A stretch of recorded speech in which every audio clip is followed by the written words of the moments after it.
Hi ಎಲ್ರಿಗೂ ನಮಸ್ಕಾರ ವೀಕ್ಷಕರೇ. ನೋಡಿ, ನಾವು ಈ ದಿನ ಸ್ಟೇಟ್ ಹೈವೇಗೆ ಇರುವಂಥ ಒಂದು 5.5 ಎಕರೆ ಒಂದು ಒಳ್ಳೆ ವ್ಯೂ ಪಾಯಿಂಟ್ ಇರುವಂಥ ಜಾಗನ ನೋಡ್ತಿದ್ದೀವಿ. ನೋಡಿ ವ್ಯೂ ಹೇಗಿದೆ ಅಂತ ನೋಡ್ತಿದ್ರೆ, ಪ್ರಾಪರ್ಟಿ ಬ್ಯಾಕ್ ಸೈಡ್ಗೆ ನಿಮಗೆ ಈ ಥರ ವ್ಯೂ ಬರುತ್ತೆ. ಫ್ರಂಟ್ಗೆ ನಿಮಗೆ ಸ್ಟೇಟ್ ಹೈವೇನೇ ಬರುತ್ತೆ. ಸ್ಟೇಟ್ ಹೈವೇ ಅಂತ ಹೇಳಿದ್ರೆ ಕೂಡ್ ರಸ್ತೆಯಿಂದ ಸುಬ್ರಹ್ಮಣ್ಯ ಹೋಗುವಂಥ ಸ್ಟೇಟ್ ಹೈವೇ, ಮಲೆನಾಡು ಭಾಗ. ಈ ಪ್ರಾಪರ್ಟಿಯ ಲೊಕೇಶನ್ ಹಾಸನ ಜಿಲ್ಲೆ ಸಕಲೇಶಪುರ ತಾಲೂಕು ಬರುತ್ತೆ. ಹಾಗೆ ಈ ಪ್ರಾಪರ್ಟಿಯ ಸುತ್ತಮುತ್ತ ತುಂಬ ಟೂರಿಸ್ಟ್ ಸ್ಪಾಟ್ಗಳಿದೆ. ಉದಾಹರಣೆಗೆ ಬಿಸ್ಲೆ ವ್ಯೂ ಪಾಯಿಂಟ್ ಆಗಿರ್ಬೋದು, ಪಾಟ್ಲಾ ಬೆಟ್ಟ ಆಗಿರ್ಬೋದು, ವಾಟರ್ ಫಾಲ್ಸ್ ಆಗಿರ್ಬೋದು. ಈ ಥರ ತುಂಬ ಪ್ರೇಕ್ಷಣೀಯ ಸ್ಥಳಗಳಿದೆ. ಬೆಸ್ಟ್ ಜಾಗ ಅಂತ ಹೇಳ್ತೀನಿ. ಪ್ರೆಸೆಂಟ್ ಇವಾಗ ಪೂರ್ತಿ ಗಿಡಮರಗಳಿಂದ ಈ ಜಾಗ ಕೂಡಿದೆ. ಸಖತ್ತಾಗಿದೆ, ಲೆವೆಲ್ ಆಗಿದೆ. ಇನ್ನೊಂದು ಖುಷಿ ಪಡುವ ವಿಷಯ ಏನು ಅಂತಂದರೆ, ಈ ಜಾಗ ಈ ಏರಿಯಾಗಳಲ್ಲೆಲ್ಲ ಸ್ಟೀಪ್ ಇರುತ್ತೆ, ಬಟ್ ಈ ಜಾಗ ಲೆವೆಲ್ ಆಗಿದೆ.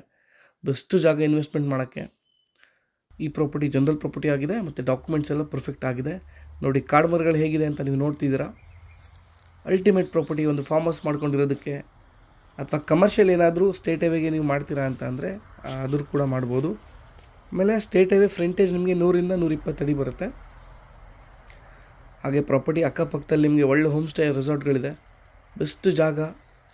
ಈ ಮಳೆ ಟೈಮಲ್ಲಂತೂ ಪೂರ್ತಿ ಮಿಸ್ಟಿಂದ ಕವರ್ ಆಗಿರುತ್ತೆ.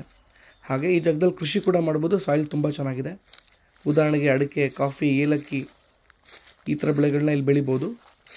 ಸೇಫ್ಟಿ ಜಾಗ. ಅಕ್ಕಪಕ್ಕ ಹಳ್ಳಿಗಳಿದೆ, ಮನೆಗಳಿದೆ. ಒಂದು ಒಳ್ಳೆ ಇನ್ವೆಸ್ಟ್ಮೆಂಟ್ ಮಾಡೋಕ್ಕೆ ತುಂಬ ಒಳ್ಳೆಯ ಜಾಗ. ಒಂದು ಪ್ರಕೃತಿ ಮಧ್ಯೆ ತುಂಬ ಚೆನ್ನಾಗಿರುತ್ತೆ. ಹುಡುಕಿದ್ರೂ ಈ ಥರ ಪ್ರಾಪರ್ಟಿಗಳು ಮುಂದೆ ಸಿಗೋದಿಲ್ಲ. ತುಂಬ ಚೆನ್ನಾಗಿದೆ. ಸುಬ್ರಹ್ಮಣ್ಯ ಈ ಪ್ರಾಪರ್ಟಿಯಿಂದ ಕೇವಲ ಒಂದು 37-38 ಕಿಲೋಮೀಟ್ರ್ ಆಗುತ್ತೆ. ಸಕಲೇಶಪುರದಿಂದ ಈ ಪ್ರಾಪರ್ಟಿಗೆ ಒಂದು 35 ಕಿಲೋಮೀಟ್ರ್ ಆಗುತ್ತೆ. ಶನಿವಾರ ಸಂತೆ ಹತ್ರ ಆಗುತ್ತೆ. ತುಂಬ ಚೆನ್ನಾಗಿದೆ. ನೀವು JCBಯಲ್ಲಿ ಸ್ವಲ್ಪ ಕೆಲಸ ಮಾಡಿಕೊಂಡ್ರೆ ಅಲ್ಟಿಮೇಟ್ ಪ್ರಾಪರ್ಟಿ ಅಂತ ಹೇಳ್ತೀನಿ. ಡಾಕ್ಯುಮೆಂಟ್ಸು ಪಕ್ಕ ಇದೆ. ಒಳ್ಳೆ ಪ್ರಾಪರ್ ಶೇಪ್ ಇರುವಂಥ ಪ್ರಾಪರ್ಟಿ. ಹಾಗೆ ಬೋರ್ವೆಲ್ ತೆಗೆದ್ರೆ ನೀರು ಬರುತ್ತೆ. ಮಲೆನಾಡು ಭಾಗ. ಸೊ ಬೆಸ್ಟ್ ಪ್ರಾಪರ್ಟಿ ಅಂತ ಹೇಳ್ತೀನಿ. ಯಾರಾದರೂ ಒಂದು 5-6 ಎಕರೆ ಸ್ಟೇಟ್ ಹೈವೇಗೆ ಬೇಕು ಅಂತಿದ್ರೆ ಈ ಪ್ರಾಪರ್ಟಿನ ಖಂಡಿತವಾಗ್ಲೂ ತೊಗೋಬೋದು. ಇನ್ನು ಮುಂದಿನ ದಿನಗಳಲ್ಲಿ ಈ ಥರ ಜಮೀನುಗಳು ಸಿಗೋದೇ ಕಷ್ಟ. ಇನ್ನು ಪ್ರೈಸ್ ವಿಚಾರಕ್ಕೆ ಬಂತು ಅಂದರೆ ಒಂದು ಎಕರೆಗೆ 50 ಲಕ್ಷ ಹೇಳ್ತಿದ್ದಾರೆ. ಸ್ಲೈಟ್ಲಿ ನೆಗೋಷಿಯಬಲ್ ಆಗುತ್ತೆ. ಈ ಪ್ರಾಪರ್ಟಿ ಪಕ್ಕದಲ್ಲೇ ಟಚ್ ಆಗಿ ಇನ್ನೊಂದು ಪ್ರಾಪರ್ಟಿ ಇದೆ. ಆ ಪ್ರಾಪರ್ಟಿಗೆ 70 ಲಕ್ಷ ಹೇಳ್ತಿದ್ದಾರೆ. ಸೊ ನೋಡಿ, ಅದು 1.5 ಎಕರೆ ಇದೆ. ಇದಕ್ಕೆ 50 ಲಕ್ಷ ಹೇಳ್ತಿದ್ದಾರೆ. ಈ ಪ್ರಾಪರ್ಟಿಗೆ ಸ್ಲೈಟ್ಲಿ ನೆಗೋಷಿಯಬಲ್ ಆಗುತ್ತೆ. ನಿಮಗೆ ಡೈರೆಕ್ಟ್ ಓನರ್ ಹತ್ರನೇ ಸಿಟ್ಟಿಂಗ್ ಇರುತ್ತೆ. ಸೊ ಈ ಪ್ರಾಪರ್ಟಿ ನಿಮ್ಗೆ ಇಷ್ಟ ಆಗಿದ್ದರೆ, ನಾವು ಮಾಡ್ತಿರುವಂಥ ಪ್ರಾಪರ್ಟಿ ವಿಡಿಯೋಗಳು ನಿಮ್ಗೆ ಇಷ್ಟ ಆಗಿದ್ದರೆ ದಯವಿಟ್ಟು ಈ ವಿಡಿಯೋನ ಪೂರ್ತಿಯಾಗಿ ನೋಡಿ, ಲೈಕ್ ಮಾಡಿ, ಶೇರ್ ಮಾಡಿ, ಕಮೆಂಟ್ ಮಾಡಿ, ಸಬ್ಸ್ಕ್ರೈಬ್ ಮಾಡೋದನ್ನ ಮರಿಬೇಡಿ ಅಂತ ಹೇಳ್ತಾ, ಈ ಪ್ರಾಪರ್ಟಿ ಬಗ್ಗೆ ಇಷ್ಟು ಮಾಹಿತಿಯನ್ನು ತಿಳಿಸ್ತಾ ನಿಮ್ಮೆಲ್ಲರಿಗೂ ಧನ್ಯವಾದಗಳನ್ನ ತಿಳಿಸ್ತಾ ಈ ವಿಡಿಯೋನ ಮುಗಿಸ್ತಾ ಇದ್ದೀನಿ.